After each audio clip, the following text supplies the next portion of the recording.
Aumenta mi fe, Señor, aumenta mi fe. Porque queremos que el Señor aumente nuestra fe aquí en María Evangelizadora Radio, un pedacito de cielo en tu hogar. Nos complacemos en presentar Crece en tu fe con nuestro hermano Américo Tejada. Que nunca olvide tus promesas. Saludos en este glorioso día y bendiciones a los reales clientes que escuchan María Evangelizadora Radio, que están sedientos de la palabra de Dios. Les envío un saludo, hermano Américo Tejada, de la parroquia de San Simón, que está en San José, que está localizada en el Bronx y pertenece a la Arquidiócesis de Nueva York. Estamos aquí todos los miércoles de 4 a 5 p.m. y los sábados de 9 a 10 a.m., hora de Nueva York. En este segmento de estudio bíblico titulado Crece en tu fe, estamos estudiando el Evangelio según San Mateo. La palabra Evangelio, de procedencia griega, significa originalmente la buena noticia y se empleaba para designar la recompensa que se daba al portador de una buena nueva o el sacrificio de acción de gracias que se ofrecía por ella. El apóstol Mateo escribe desde la Palestina para un público de judíos o de cristianos venidos del judaísmo. Luego, un público que conocía el de Dios, el Antiguo Testamento, y que vibraba de sus expectaciones mesiánicas. Porque los orígenes de la iglesia primitiva, la regla de fe se encontraba en la enseñanza oral de los apóstoles y de los primeros predicadores. Andando el tiempo, se sintió la urgencia de cocinar por escrito las enseñanzas del maestro y los rasgos sobresalientes de su vida. Y eso fue lo que hizo el apóstol Mateo.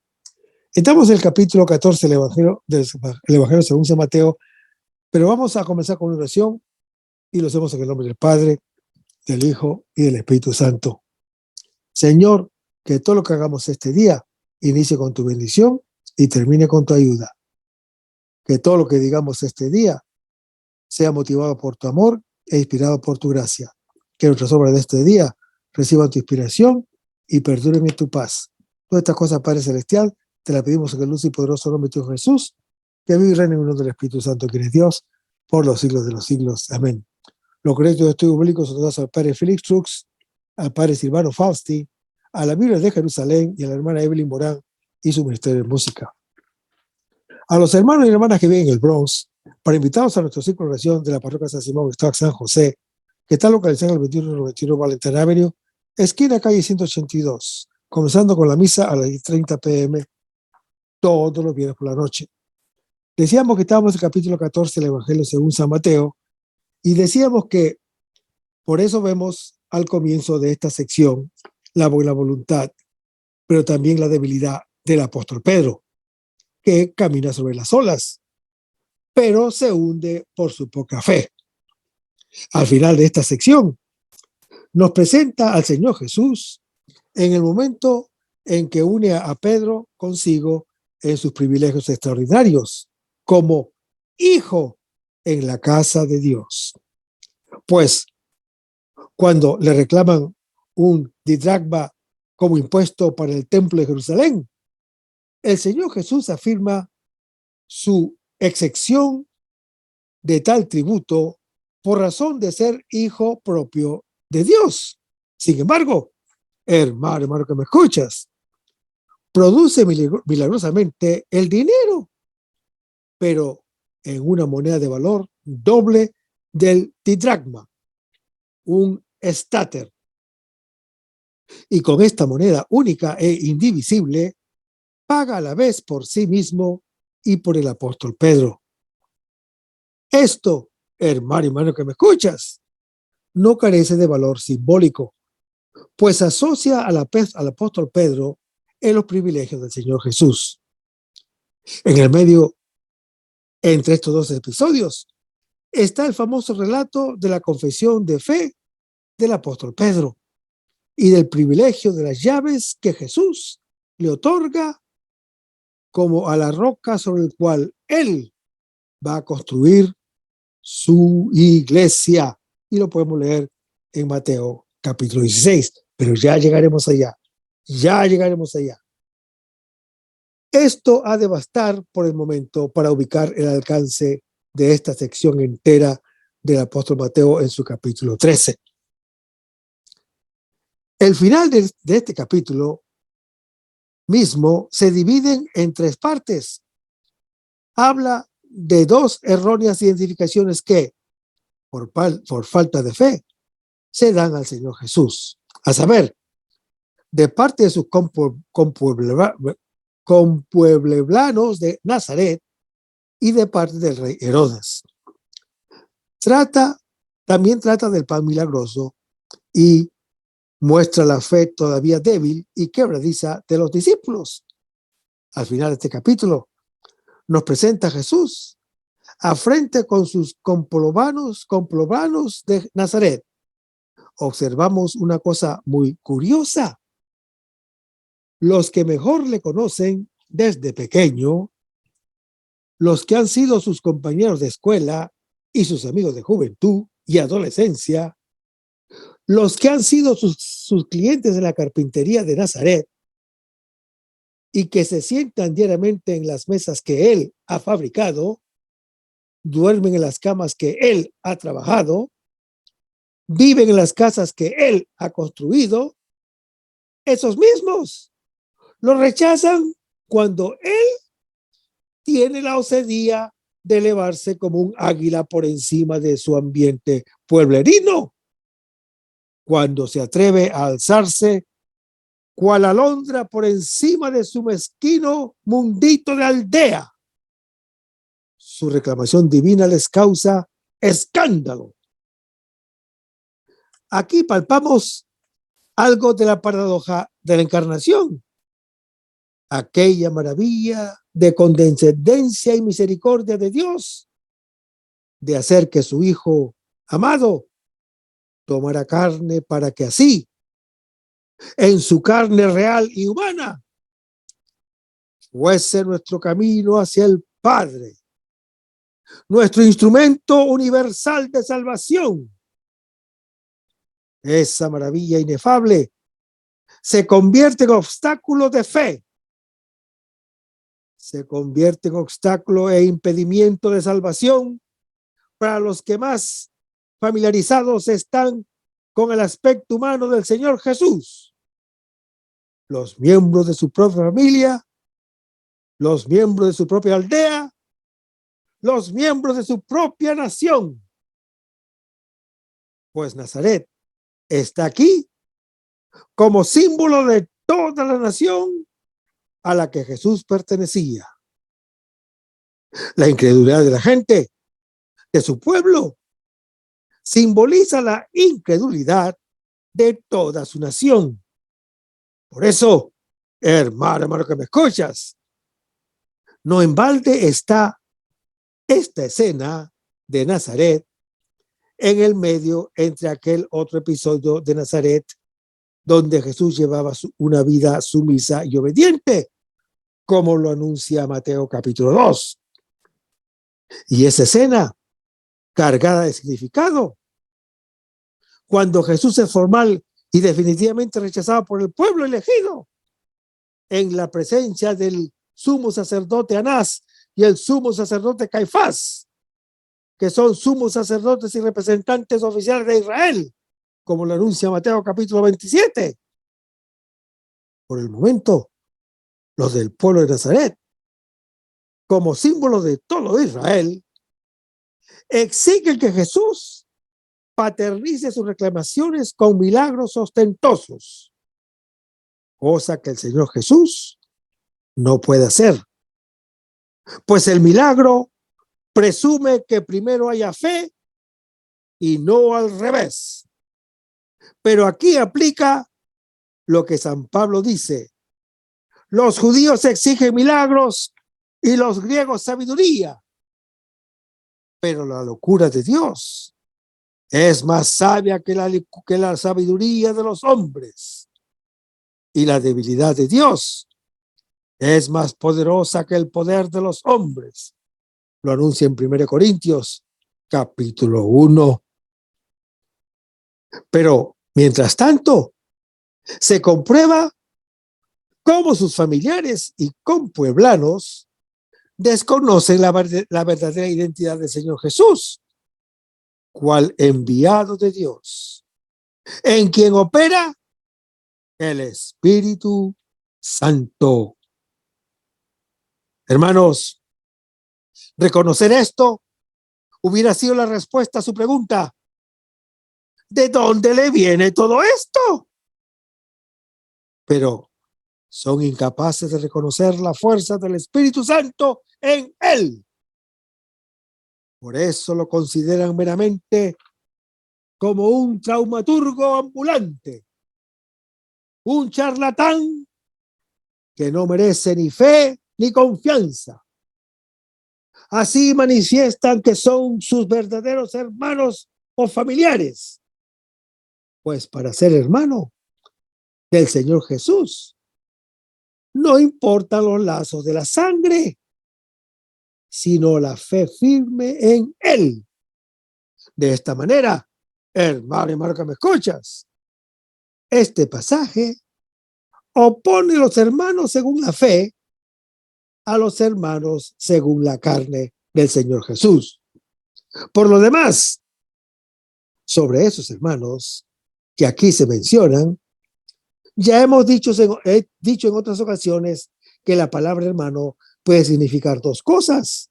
Primero, hijos de los mismos padres. Segundo, familiares o parientes próximos, por ejemplo, primos, hermanos o sobrinos, como lo podemos leer en Génesis, capítulo 14, versículos 11 al 16. Dice: los vencedores tomaron toda la hacienda de Sodoma y Gomorra, con todos los víveres, y se fueron. Apresaron también a Lot, el sobrino de Abraham, y a su hacienda, pues él habitaba en Sodoma, y se fueron. Un enviado vino a avisar a Abraham, el hebreo, que habitaba junto a la encima de Mambe, el amorreo, hermano de Escol y de Aner, aliados a su vez de Abraham. Al oír Abraham que su hermano había sido hecho cautivo, movilizó la tropa de gente nacida en su casa, en número de 318, y persiguió a aquellos hasta Dan. Y cayendo él y sus siervos sobre ellos por la noche, lo derrotaron. Y los persiguió hasta Jobá, que está al norte de Damasco. Recuperó toda la hacienda y también a su hermano Lot en su hacienda, así como a las mujeres y a la gente. Hermanos, como vemos en la narración, Lot es sobrino de Abraham, pero sin embargo le llama hermano. Y para que no haya dudas, si Lot es sobrino o hermano de Abraham, en Génesis capítulo 11, se habla del papá de Abraham, se llamaba Teraj, y Teraj engendró a Abraham, a Nahar y a Harán. O sea que estos tres eran hermanos. Y Harán, uno de los hermanos de Abraham, engendró a Lot. O sea que Lot es el sobrino de Abraham. Sin embargo, Abraham lo llama hermano. Pues bien, hermano que me escuchas, en el caso del Señor Jesús, hay que ver, por tanto, en cuál de estos dos sentidos se usa la palabra hermano. Contesto, aquí significa familiares próximos, no hermanos carnales. Repito, aquí significa familiares próximos, no hermanos carnales. ¿Por qué? Porque en la cruz el Señor Jesús entregó el cuidado de su madre María a Juan, su apóstol, o uno de sus apóstoles, que según las Escrituras es el hijo de Zebedeo. Por tanto, hermano que me escuchas, no era hijo de María y José. Pero si María hubiese tenido otros hijos más, hubiera sido impensable y aún ilegal que no ese supuesto hijo, sino una persona extraña a la familia, se encargara de ella. Sin embargo, eso es precisamente lo que ocurrió, porque la Escritura dice, desde entonces el discípulo la acogía en su casa, como está en Juan capítulo 19. Luego, hermano que me escuchas, la Virgen María no tenía otros hijos. Jesús no tenía hermanos carnales. Jesús sí tiene muchos hermanos, pero espirituales, no carnales. Después de esta incomprensión por parte de sus familiares y compueblanos, sigue el relato de la incomprensión del rey Herodes. Este Herodes era hijo de aquel otro Herodes que había matado a los niños en Belén. Este identifica a Jesús con Juan el Bautista, a quien él mismo ha matado, pero del cual cree que ha resucitado en la persona de Jesús. Y aunque esto, desde luego, es erróneo, sin embargo, hay algo de verdad en ello. Pues, aunque Juan no es idéntico con Jesús, sí es su precursor que prefigura en su suerte lo que ha pasado, lo que ha de pasarle luego al Señor Jesús. Pues así como el gran profeta Elías de antaño en el Antiguo Testamento, por su crítica de la frívola reina Jezabel, había sido buscado a muerte por su marido, el rey Ahab, como lo relata el Primera Reyes capítulo 19. Así ahora, cual nuevo Elías, el gran profeta Juan, el Bautista, por su crítica de la livianidad de la reina Herodías, es matado por el rey Herodes, su marido ilegítimo. Y de la misma manera también el Señor Jesús, cual profeta máximo, será matado por Pilatos y Herodes, por razón de su crítica de los fariseos. Por lo demás, hermano que me escuchas, no hemos visto esta escena, como hemos visto en esta escena, está en paralelo con Mateo capítulo 17, donde de nuevo se habla del martirio de Juan el Bautista como prefiguración de la cruz de Cristo. Pero vayamos a Mateo capítulo 14, versículos 1 al 12. Hermanos, este Herodes, denominado Antipas, es el mismo que aparece en la pasión de Cristo en Lucas capítulo 23. Era hijo de Herodes el Grande de Mateo capítulo 2. Gobernaba las regiones de Galilea y Perea. Estaba casado con la hija de un rey de Arabia, aunque vivía en concubinato con Herodías, que era mujer de su hermano Filipo. Veamos la escritura. El día del cumpleaños de Herodes, salió a bailar la hija de Herodes, y le gustó tanto a Herodes que juró darle cualquier cosa que pidiese. Ella, instigada por su madre, dijo: dame aquí, en esta bandeja, la cabeza de Juan el Bautista.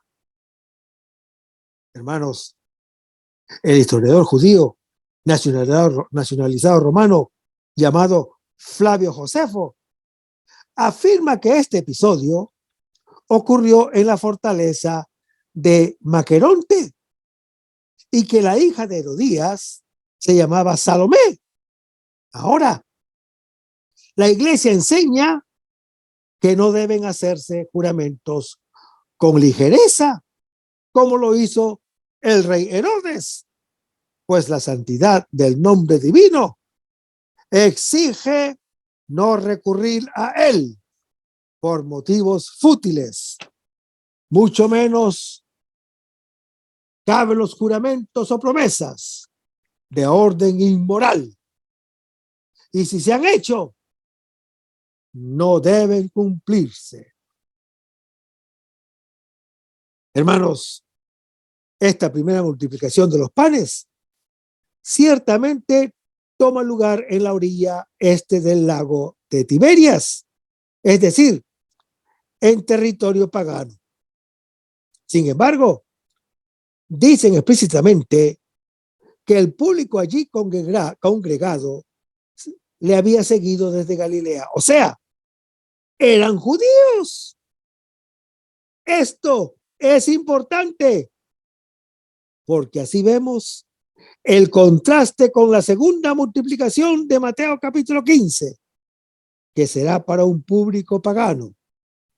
Después de que, mientras tanto, el pan de los hijos ha pasado de Israel a los gentiles en el episodio de la mujer cananea.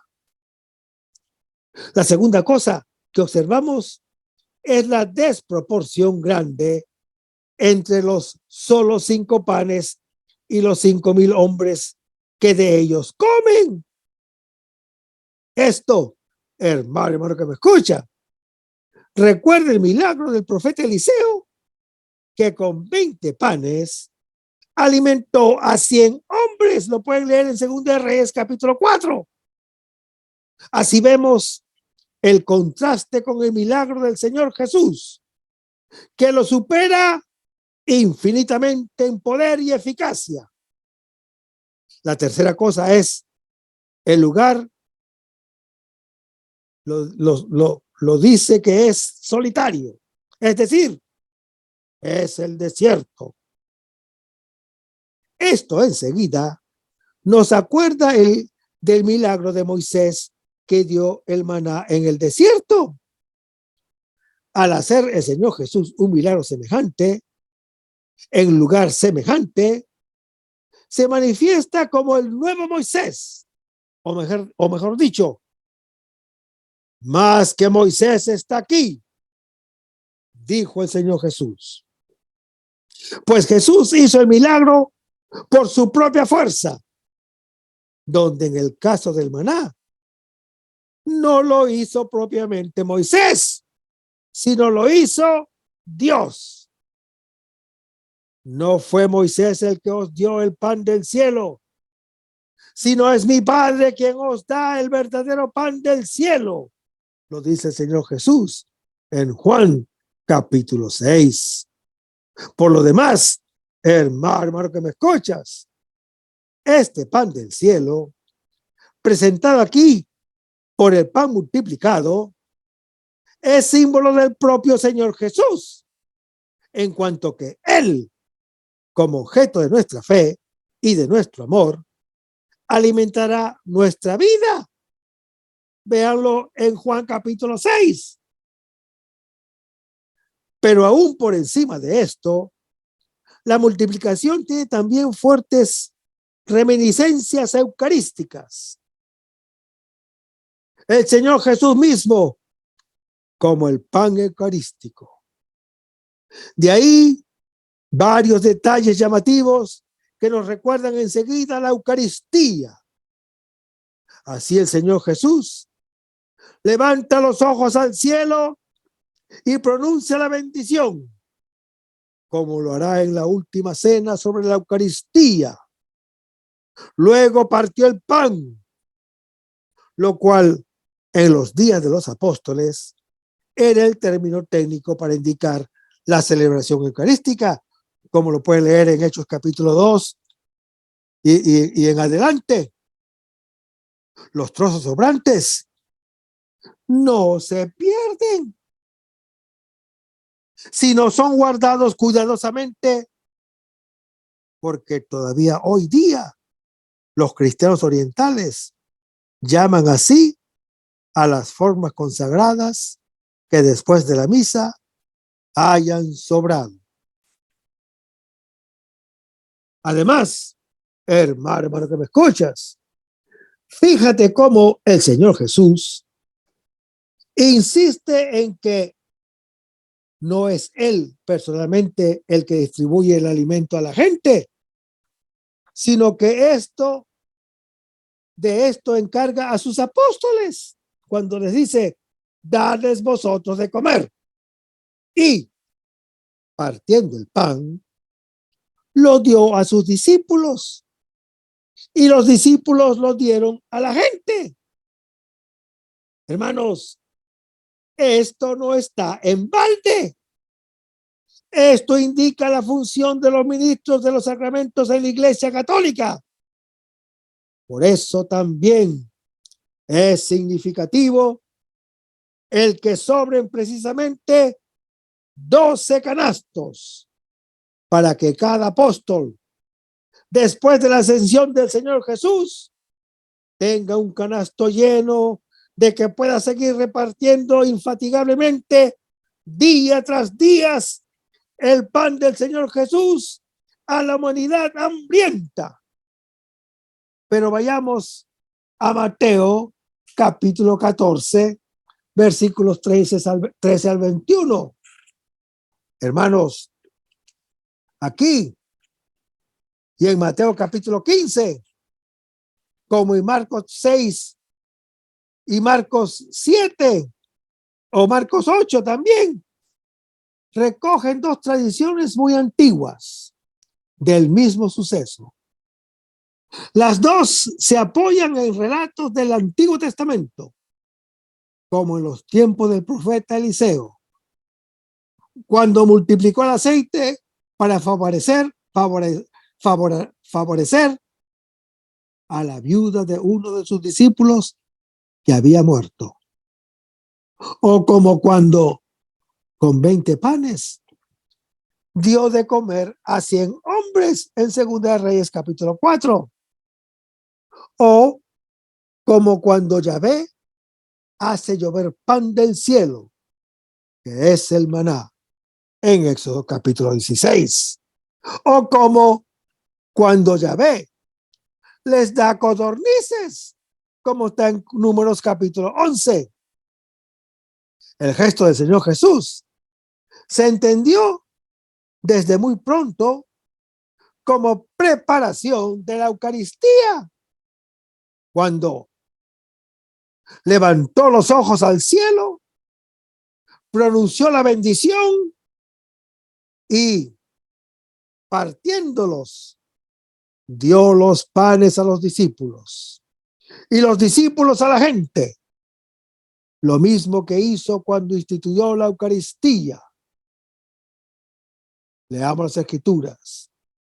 Y mientras estaban comiendo, tomó pan, lo bendijo, lo partió y se lo dio y dijo, tomen, este es mi cuerpo, en Marcos capítulo 14.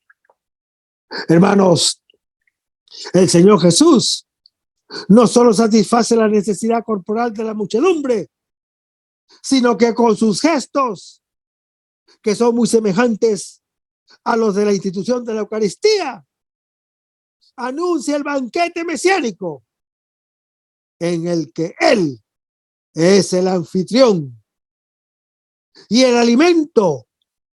Por eso, en la tradición cristiana, el milagro ha sido interpretado como una figura anticipada de la Sagrada Eucaristía. Para realizar este gran prodigio, Cristo busca la libre cooperación de los hombres y de los creyentes y quiere que sus discípulos aporten los panes y los peces, lo distribuyan a la muchedumbre. Algo semejante ocurre en la iglesia, donde el Señor Jesús se nos ofrece en el banquete eucarístico a través de sus ministros y de las ofrendas de pan y vino.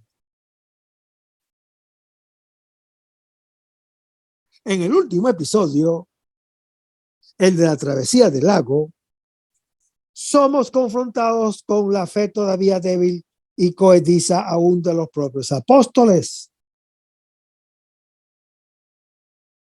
Es un largo caminar, lleno de muchas humillaciones. Este aprendizaje de la auténtica actitud de fe y de entrega total a la fuerza salvadora de Jesús. Observemos dos detalles.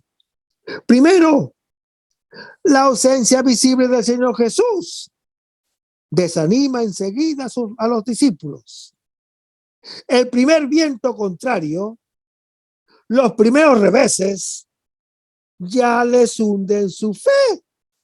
Sin embargo, hermano que me escuchas, se olvidan que mientras tanto, el Señor Jesús está orando por ellos al Padre, y que su oración nunca puede fallar.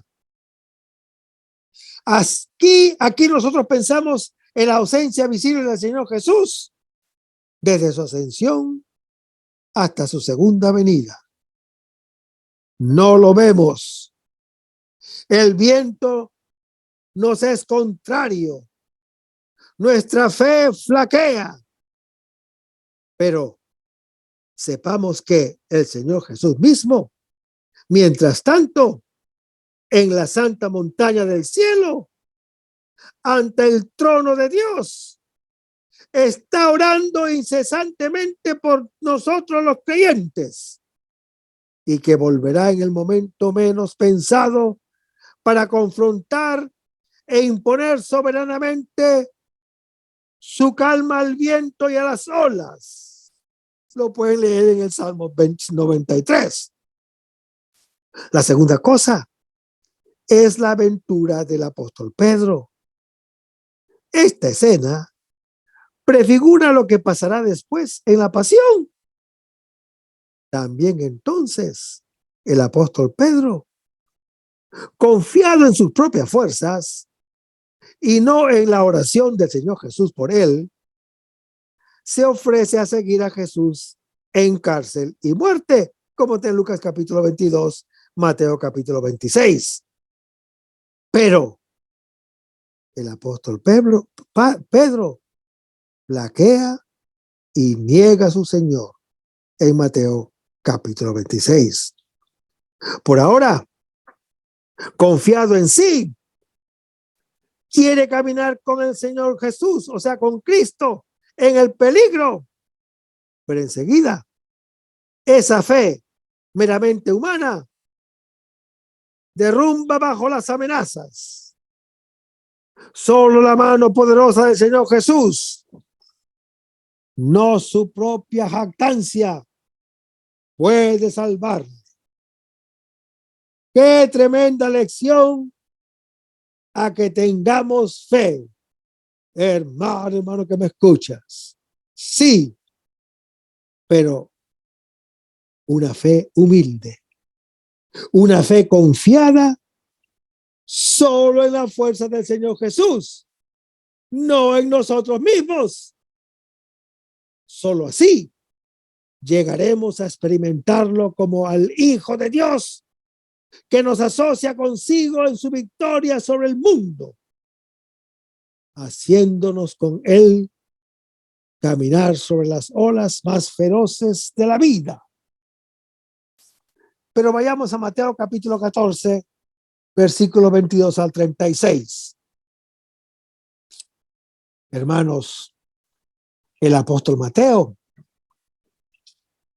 presenta a Jesús dominando las aguas del mar, símbolo de las potencias del mal, de las que salva a los discípulos. Los evangelios presentan frecuentemente al Señor Jesús en oración en los momentos importantes de su ministerio, en el silencio y en la soledad de la noche. La oración del Señor Jesús es una manifestación de su comunión con el Padre Celestial, como cuando oró de esta manera: yo te bendigo, Padre, Señor del cielo y de la tierra, porque has ocultado estas cosas a sabios e inteligentes y se las has revelado a pequeños, como lo dijo en Mateo capítulo 11. Hermanos, el Señor Jesús, con su ejemplo, señala la necesidad y el modo de orar, según Mateo capítulo 6. Las tempestades del mar de Tiberias son frecuentes. Las aguas se arremolinan con grave peligro para las embarcaciones. El episodio muestra la grandeza y la debilidad del apóstol Pedro, su fe y sus dificultades para creer. También la Iglesia Católica, como la barca de los apóstoles, se ve combatida a lo largo de su historia de más de 2000 años. El Señor, hermano que me escuchas, que vela por su esposa, que es la Iglesia, acude a salvarla, no sin antes haberla dejado luchar para fortalecer el temple de sus hijos. Pero vayamos a Mateo capítulo 15, versículos 1 al 20, donde se lee: entonces se acercan a Jesús algunos fariseos y escribas venidos de Jerusalén y le dicen: ¿por qué tus discípulos traspasan las tradiciones de los antepasados? Pues no se lavan las manos y a la hora de comer y a la hora de comer pan. Él le respondió: ¿y vosotros? ¿Por qué traspasáis el mandamiento de Dios? Por vuestra tradición. Porque Dios dijo: honra a tu padre y a tu madre, y el que maldiga a su padre y a su madre será condenado a muerte. Pero vosotros decís: el que diga a su padre o a su madre, lo que de mí podráis recibir como ayuda es ofrenda, queda libre de la obligación de ayudar a su padre y a su madre. Así habéis anulado la palabra de Dios por vuestra tradición. Hipócritas, bien profetizó Isaías de vosotros: este pueblo me honra con los labios, pero su corazón está lejos de mí. En vano me rinden culto, enseñando doctrinas que son preceptos humanos. Llamó a la gente y les dijo: oí y entended, no es lo que entra en la boca lo que contamina al hombre, sino lo que le sale de la boca. Eso es lo que contamina al hombre. Entonces los discípulos se le acercaron y le dijeron: ¿sabes que los fariseos se han escandalizado al oír tu palabra? Él respondió: toda planta que no ha plantado mi Padre Celestial será arrancada de raíz. Dejadlos, son ciegos que guían a ciegos. Y si un ciego guía a otro ciego, ambos caerán en el hoyo. Tomando Pedro la palabra, le dijo: explícanos esa parábola. Él le dijo: ¿también vosotros estáis sin inteligencia? ¿No sabéis que todo lo que entra en la boca va al vientre y termina en el retrete? En cambio, lo que sale de la boca viene de dentro del corazón, y eso es lo que contamina al hombre, porque del corazón provienen los malos pensamientos, homicidios, adulterios, fornicaciones, robos, falsos testimonios, blasfemias. Esto es lo que contamina al hombre. Pero comer sin lavarse las manos no contamina al hombre. Este pueblo me honra con los labios, pero su corazón está lejos de mí, dice el Señor Jesús a continuación de la aventura en la barca con los discípulos. Hermanos, reconocer al Señor Jesús en el pan sin confundirlo con un fantasma, no es problema de ojos, sino de corazón. El corazón es el centro de la persona que recuerda y expresa lo que le interesa. Al creyente le interesa el pan, su cuerpo entregado por nosotros u otras cosas. Su corazón está con el Señor o lejos de él. El trozo comienza y termina con los discípulos que comen sin lavarse las manos, descuidando las normas que han dado los antiguos. Tiene otra tradición, la de su cuerpo que él entrega en nuestras manos de pecadores. El hecho de la ocasión es una polémica contra las normas religiosas que no respetan la palabra de Dios y a una aclaración fundamental acerca de lo que es bueno o malo, acerca de lo que es puro o impuro. En el centro está el corazón. Si está lejos del Señor, hace vana su palabra y todo lo vuelve inmundo. Y si está con el Señor, vive su palabra y come. En este trozo se tocan los temas fundamentales de toda religión, que es la tradición, lo lícito y lo ilícito, el bien y el mal. Hermanos, el hombre vive de tradiciones, de lo que recibe e intercambia con los otros. A diferencia del animal, no se deja guiar por el instinto, sino por el corazón, por los deseos y por lo que en una adquisición lenta y larga ha colocado dentro. Vive de recuerdo, vive de memoria amada y custodiada, y lo abre a su fruto y le sugiere lo que ha de hacer aquí y ahora. Hermanos, conoce los mandamientos y las prohibiciones, fruto de una experiencia anterior que le ofrecen horizontes comunes acerca de lo que hay que hacer y de lo que no hay que hacer para alcanzar la promesa de fidelidad que mantiene viva su existencia. El hombre es cultura. No debe cada vez inventar lo que hay que hacer. Lo encuentra ya en la memoria, en la tradición. El problema es el de comprenderla y usarla. En efecto, hermano que me escuchas, puede reducirse a erudición estéril que ensaya a las personas. Entonces, existe un tradicionalismo que limita el alma de la tradición. Olvida el sentido de lo que transmite. La voluntad de Dios significada en su palabra y reduce la práctica religiosa a ritualismo.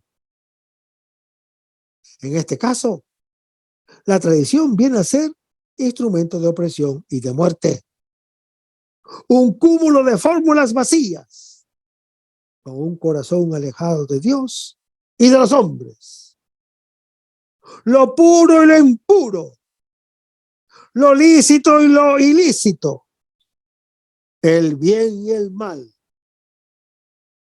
Lo que pone en comunión de vida o separa de la vida, lo que la felicidad o infelicidad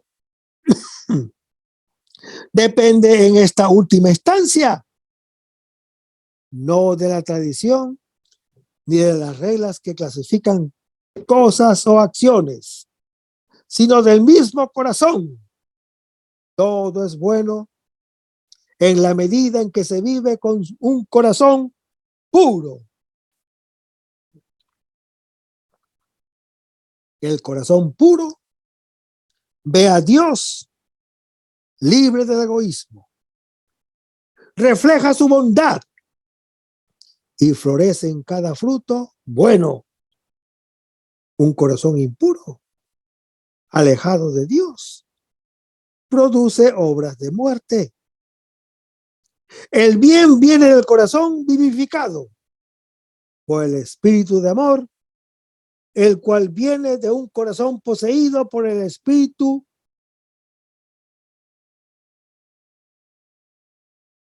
inmundo. No solo el mundo religioso, sino también el mundo laico vive de tradiciones y ritos, de mandatos y de prohibiciones. Hoy más que nunca nos sentimos dirigidos por una infinidad de normas, tanto más subdolas cuanto menos declaradas, que se imponen de un modo inadvertido y arbitrario, como moda, el trabajo, las relaciones, el estilo de vida y sobre todo los mismos valores recibidos acríticamente por todos los poros gracias a la masa media, constituyen un campo de leyes férreas que se han de observar con rigor para que uno no sea marginado.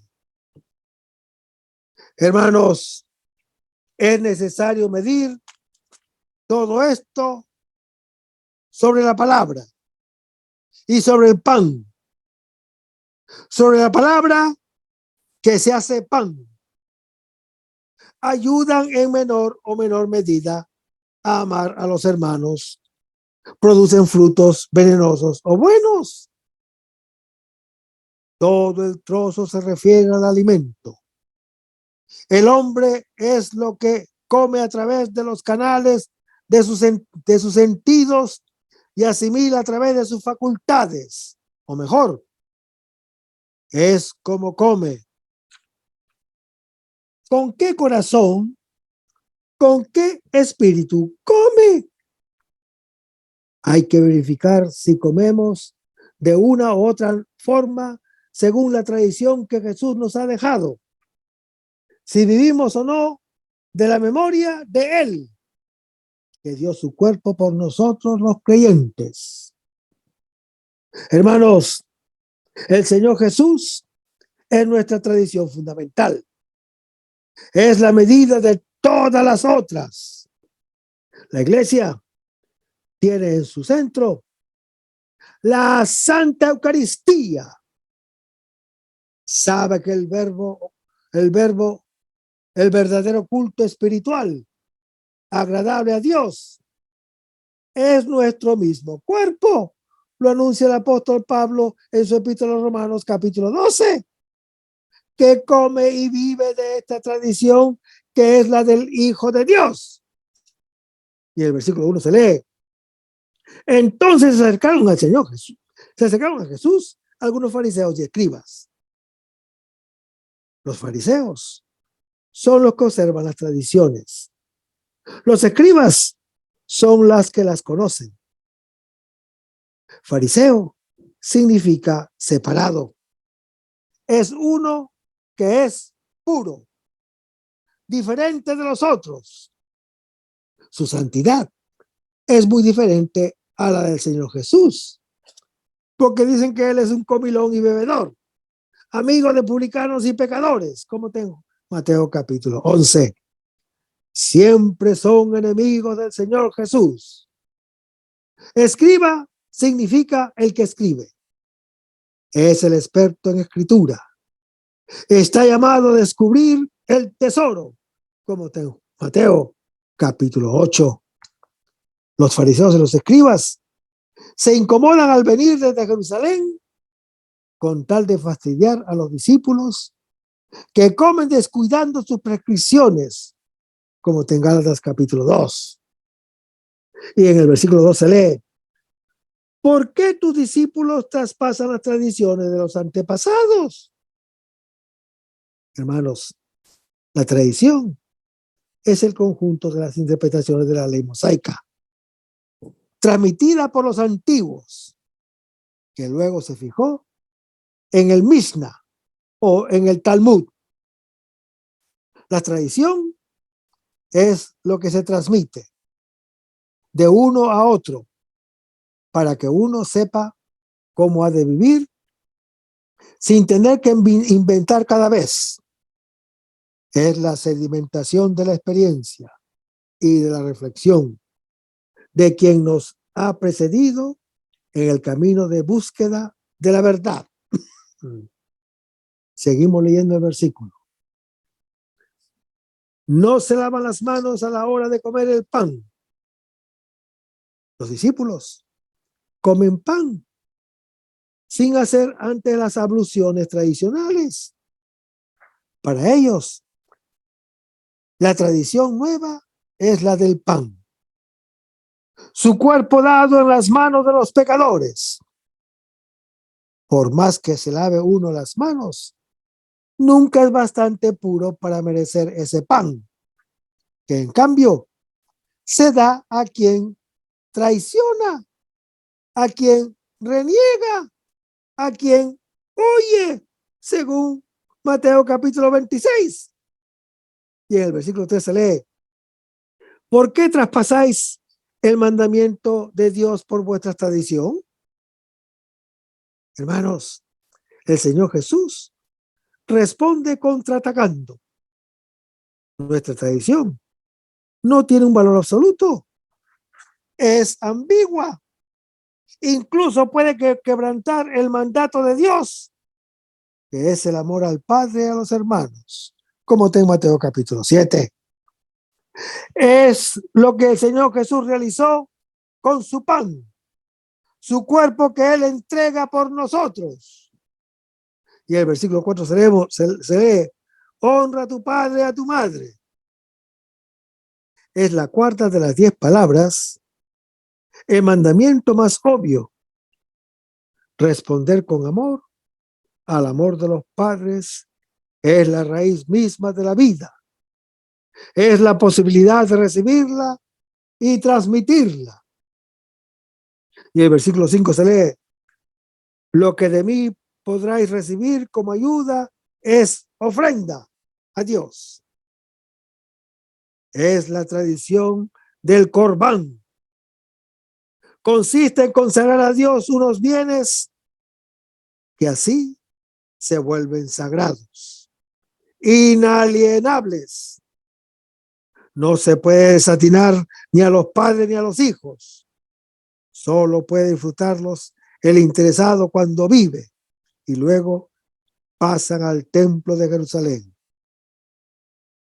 Es un bellísimo invento del egoísmo que se sirve también de Dios. Y el versículo 6 se lee: así habéis anulado la palabra de Dios por vuestra tradición, dice el Señor Jesús. Hermanos, esta tradición está en un contraste evidente con el mandato de Dios. Hay que distinguir entre una tradición y otra. Es necesario ver si es conforme o no al mandato del amor. Toda la ley mosaica, costumbre o moda, hay que valorarla con discernimiento y hay que observarla tan solo si sirve para comer pan, es decir, para promover la vida. De lo contrario, hermano que me escuchas, es prevención institucionalizada y debe rechazarse. Incluso tradiciones que en su origen eran justas pueden llegar a ser perversas en situaciones nuevas. Y en el versículo 7 se lee que el Señor Jesús les dice: hipócritas. Hipócrita es el que se sirve de todo, aun de Dios, para su propio yo.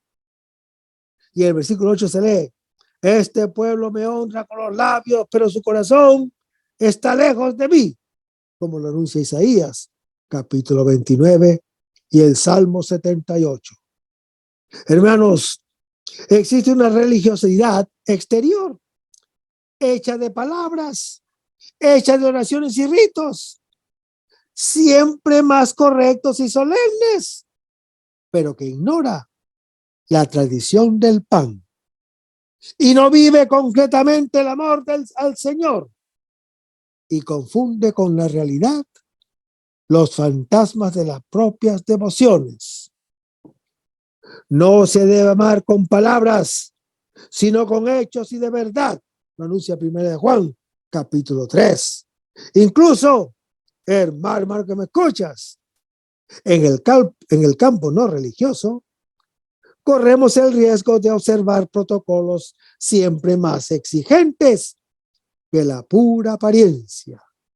Pero, ¿qué hay en nuestro corazón?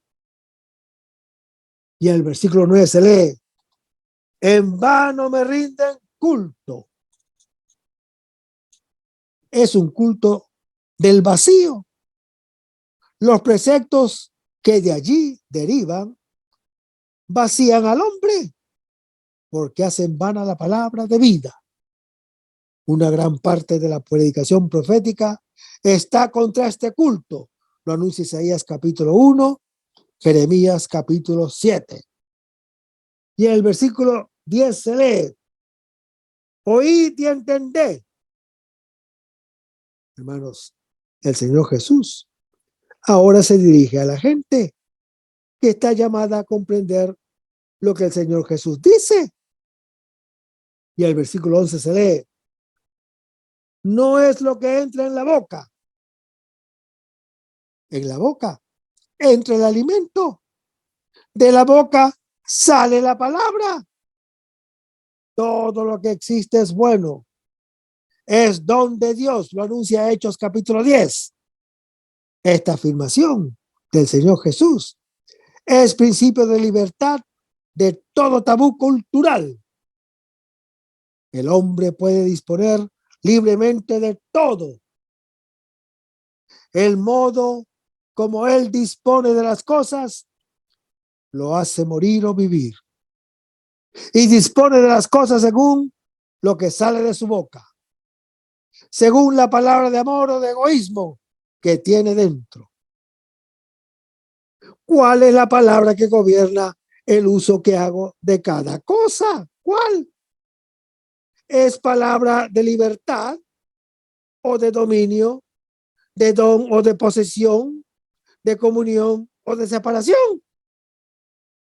Y el versículo 12 se lee: los fariseos se escandalizaron.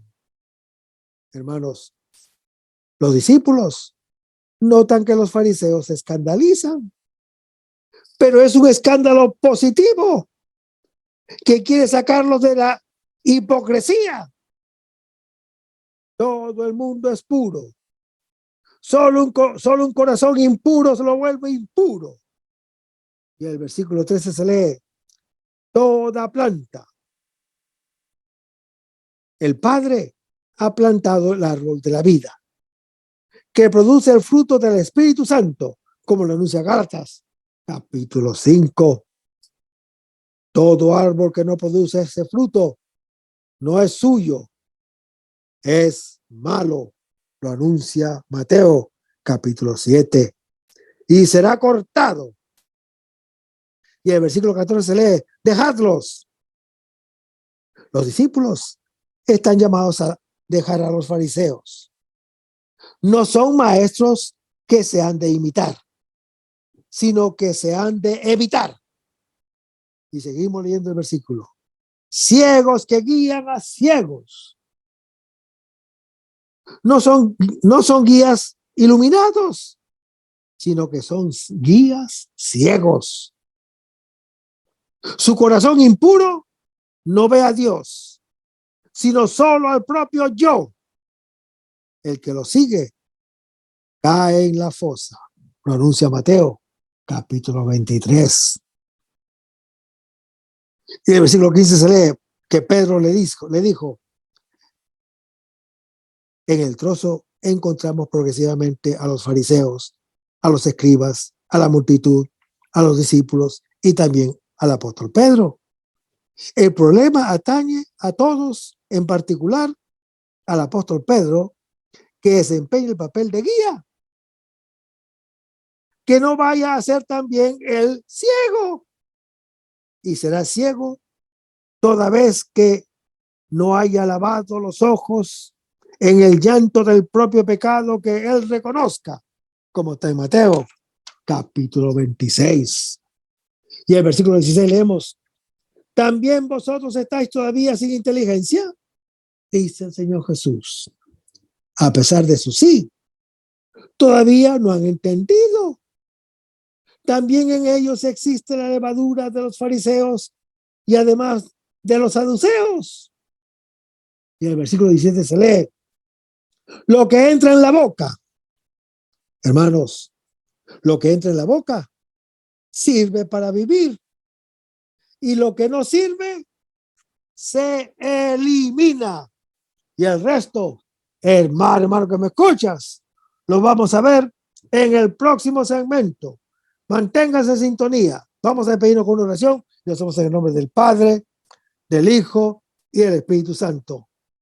Señor Jesús, ayúdanos a conservar el fervor espiritual, la dulce y confortable alegría de evangelizar, incluso cuando hay que sembrar entre lágrimas, como Juan el Bautista, como lo hicieron los apóstoles Pedro y Pablo y los otros apóstoles, y también esa gran multitud de evangelizadores que se han sucedido a lo largo de la historia de la Iglesia Católica, con un ímpetu interior que nada ni nadie sea capaz de extinguir. Señor Jesús, que sea esta la mayor alegría de nuestras vidas entregadas al Evangelio.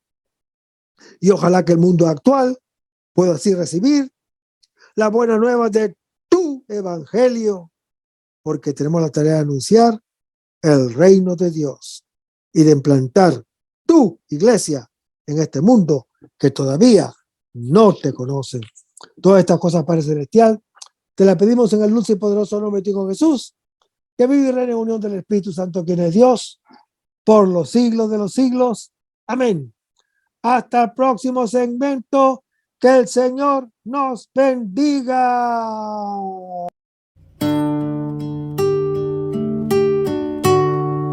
Aumenta mi fe, Señor, aumenta mi fe. Aumenta mi fe, Señor, aumenta mi fe. Que nunca olvide tus promesas, que nunca olvide tus palabras, que Él lo crea, que no lo dude jamás. Tu palabra me dice: todo el que pide se le dará, y el que toque a la puerta se le abrirá. Todo es posible, todo es posible para ti, Señor. Aumenta mi fe, Señor, aumenta mi fe. Aumenta mi fe, Señor, aumenta mi fe. Aumenta mi fe, aumenta mi fe, aumenta mi fe, aumenta mi fe, aumenta mi fe, aumenta mi fe, aumenta mi fe, aumenta mi fe, Señor.